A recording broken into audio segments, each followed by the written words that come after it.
Hallelujah. Praise the Lord.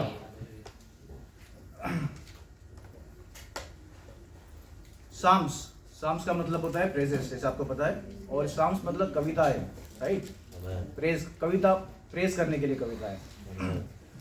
तो एक logical देखोगे कि ये कवि और जो गाना लिखता है वो कब गाना लिखता है, जब उसे खुशी रहती है और वो खूब दुख से जाता रहता है और कोई एक जर्नी में जाता रहता है, कोई भी चीज़ें, कभी अच्छी चीज़ें देखी और बुरी चीज़ें देखी, वो उस पर इंस्पिरेशन से, उस हिसाब से वो गाना लिखता है, वो पोएट्री करता है।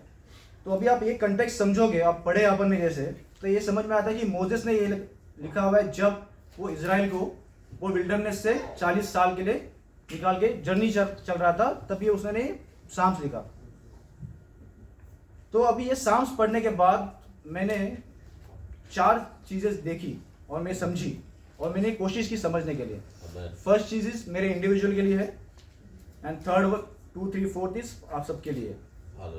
तो सबसे पहले चीज मैंने ये सीखी कि बाइबल पढ़ते कैसे, और द वर्ड ऑफ गॉड जब हम पढ़ते हैं वो पढ़ना कैसे चाहिए, जो मैंने सीखा। अभी आपको तो पता है कि बाइबल अपन ने 3 लैंग्वेज में लिखी गई है। फर्स्ट इट्स इन, जो ओल्ड टेस्टामेंट में लिखा गया है हिब्रू एंड अराबिक में, एंड न्यू टेस्टामेंट लिखा हुआ है ग्रीक में। हिब्रू में लिखा हुआ है और अरामिक लिखा हुआ है क्योंकि जो ओल्ड टेस्टामेंट था वो फोकस था इजराइल की तरफ, तो वो वहाँ की प्रचलित लैंग्वेज थी, इसके लिए वो हिब्रू में लिखा गया। बट न्यू टेस्टामेंट लिखा गया ग्रीक में, बिकॉज यीशु मसीह ने कहा कि जाओ आप पूरे जग में मेरा प्रचार करो। और तब टाइम पे Alexander the great was ruling all over the world, और उसको आज की जैसे इंग्लिश है वैसे तभी की ग्रीक थी, तभी वो ग्रीक में लिखी गई न्यू टेस्टामेंट। तो अभी जब अपन बाइबल पढ़ते हैं, अभी आप हिंदी में पढ़ा फर्स्ट 2 वर्सेस, मैं इंग्लिश में पढ़ना चाहूंगा। The eternity of God, okay, the prayer of Moses a man of God, वहां पे लिखा है गॉड। दूसरे फर्स्ट वर्ड में लिखा हुआ है लॉर्ड, और सेकंड वर्ड में लिखा हुआ है एंड में गॉड। तो this is very straight forward, right. But आप हिब्रू में देखोगे उसके वर्ड्स, तो फर्स्ट लेटर जब ये लिखा हुआ है the man of God is man of Elohim, Hebrew में गॉड को लिखा हुआ है इलोहीम। तो अभी इलोहीम मतलब क्या, इलोहीम मतलब इज अ प्लूरल वर्ड। अब हिंदी में मुझे पता नहीं क्या बोलते हैं उसको, मराठी में बोलते हैं अनेक वचन, और उसको वर्ब लगाया हुआ है सिंगुलर, मतलब Elohim is a plural thing, is a three person in one body.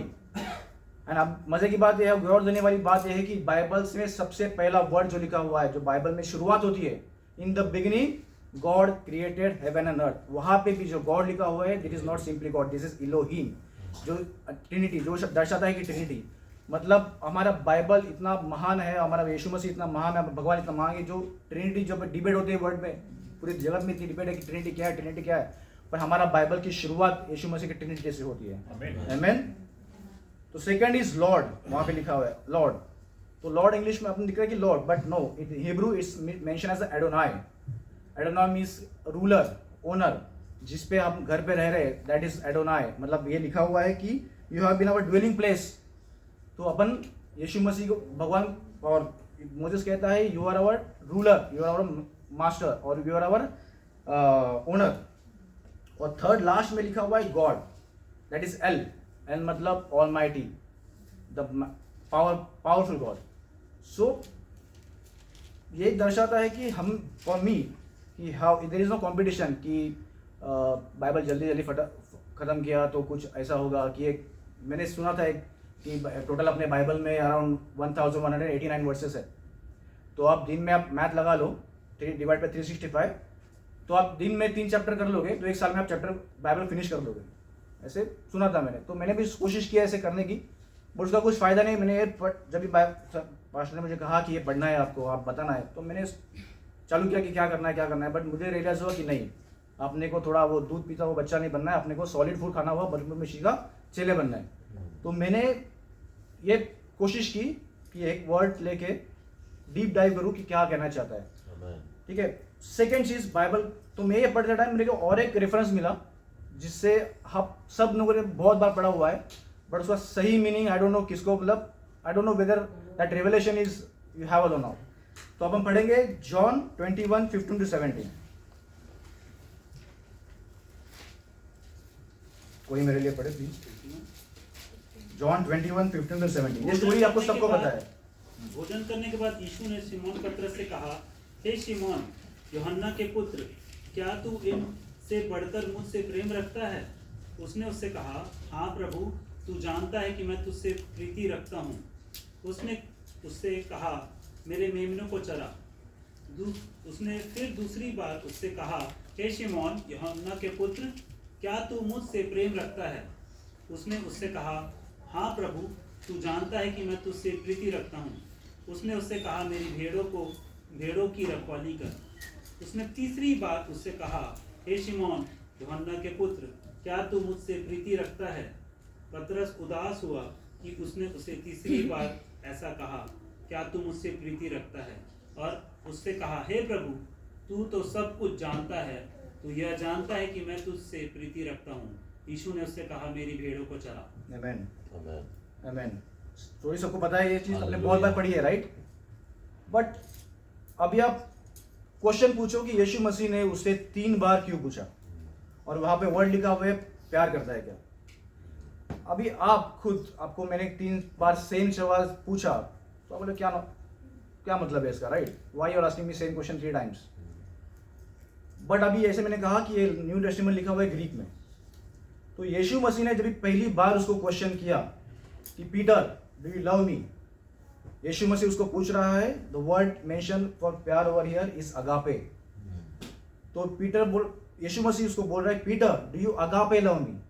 Agape अपनी मिट्टी में अनकंडीशनल लव। तो यीशु मसीह पूछ रहा है कि तू मेरे से अनकंडीशनल प्यार कर सकता है क्या? और पीटर ने उसको रिप्लाई किया, yes I love you. But वो जब प्यार लिखा हुआ है, पीटर ने रिप्लाई किया, it's a phileo, it's a brotherhood, मतलब जो अपन एक दूसरे के साथ, भाई के साथ प्यार करते हैं।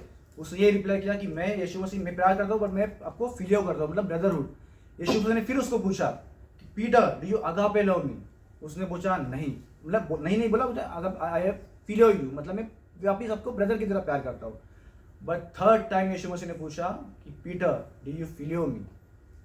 तो यीशु मसीह ने उसको पूछा कि तीसरी बार कि तू मेरे ब्रदर से तरीके से प्यार करता है कि नहीं? तो पीटर तभी उदास हुआ, क्योंकि उसको पता था मे भी जो प्यार कर रहा है उसमें भी वो लैक कर रहा है। But the God of grace of God is so pure और सो मैजेस्टिक कि उसने फिर भी उसको बोला कि गो फीड माई शीप। एंड आप देखोगे, आगे पढ़ोगे 19 में यीशु मसीह ने उसको लिखा है कि I will teach you to unconditional agape love me and I will use you too, मतलब उसका जो भविष्यवाणी की है कि वो यीशु मसीह के लिए वो क्रूस पे जाएगा, उसकी भविष्यवाणी उसमें क्या आगे जाके वो वैसी होती है। तो ये साम्स जो मैंने पढ़ा, और जैसे पास्टर ने मुझे कहा था पता नहीं, तो मैंने जब भी पढ़ रहा था तो भी मुझे पता चला कि बाइबल पढ़ना कैसे है। ठीक है, this is my for my individual, आप अपने अपनी राय रख सकते हो। सेकेंड, थर्ड एंड फोर्थ चीज़ें मैंने ये जो सीखी, तो मैंने ये सीखा इस पूरे चैप्टर से कि how powerful the God is so powerful, so amazing. मतलब पूरी दुनिया रचने से पहले ही was there, can you just imagine कि कुछ नहीं था, बट स्टिल एवरलास्टिंग से पहले ही was there. That shows how God is so majestic and so powerful. Third चीज मैंने ये सीखी कि we as a human being are powerless, अपन कुछ नहीं कर सकते, अपने पास कुछ काबिलियत नहीं है। जैसे वहां गाना बोला, अपने पास वजूद, अपना वजूद ही क्या है, we are powerless. And fourth चीज हमने सीखी, we are powerful through Christ. Amen.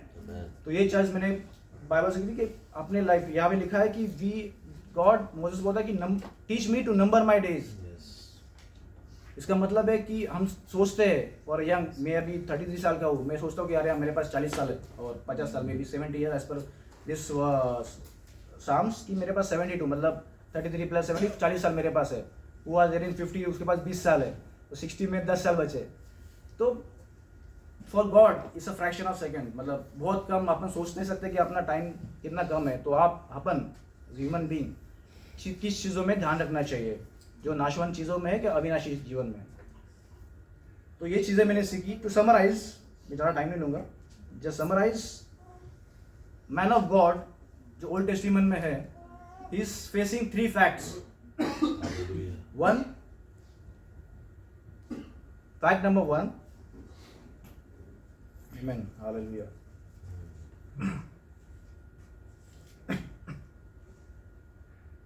Fact number 2 is iniquity of man. Second is insecurity in God. And third is inability of man. Insecurity of God मतलब थोड़ा सा heavy word है, but आप देखोगे old testament में ऐसे Bible में ये वर्ड में लिखा हुआ है, जो जर्नी थी थ्रू आउट जनरेशन के जनरेशन वाइप्ड आउट हुए जस्ट बिकॉज दिस मेड सिन। तो इसकी वजह से जो पुराने नियम में जो भगवान के और जो they to dwell in God but they had insecurity कि हम पाप करेंगे तो we will die, right. Iniquity of man means जो पाप, उन्होंने देखा कि 40 साल उन्होंने पाप किया, even though God giving them everything, खाना रहना सब कुछ दिया, but still they made sin. And third is inability of man, मतलब अपन कुछ नहीं कर सकते, we can't save our self, we can't heal our self, अपन कुछ नहीं कर सकते। ये मैंने ये बाइबल से सीखा। बट अपन तो अभी नया नियम में, पुराने नियम में जी नहीं रहे, right, we are living in New Testament. तो what's there with for us in this from this chapter, मतलब ये ओल्ड टेस्टामेंट के सामने हमारे लिए क्या लिखा हुआ है। तो बाइबल कहता है God of man has to face 3 facts, but now we are in men in Christ. Amen. We are in men and women in Christ. तो अपन को ये 3 facts तो रहना ही है, but we put 3 new facts against these old facts. For example, insecurity of God, उसके against हम रखते हैं resurrection of Christ, जिसने मृत्यु पे जीवन दिया, मृत्यु पे जीत लिया, and he promised us that we have everlasting life. Amen. Second चीज इनइक्विटी ऑफ मैन, हम उसके आगे रखते हैं परमेश्वर का यीशु मसीह का क्रॉस, जो उस क्रॉस पे उसने हमारे लिए जान दी और हमें सब गुनाहों से हमें माफी दी। और थर्ड देखते हैं इनएबिलिटी ऑफ मैन, उसके आगे रखते हैं यीशु मसीह का पवित्र आत्मा, जिसके थ्रू हम सब कुछ चीजें करते हैं। The things which are impossible to man are possible to God, and we can do all things to Christ who strengthen me.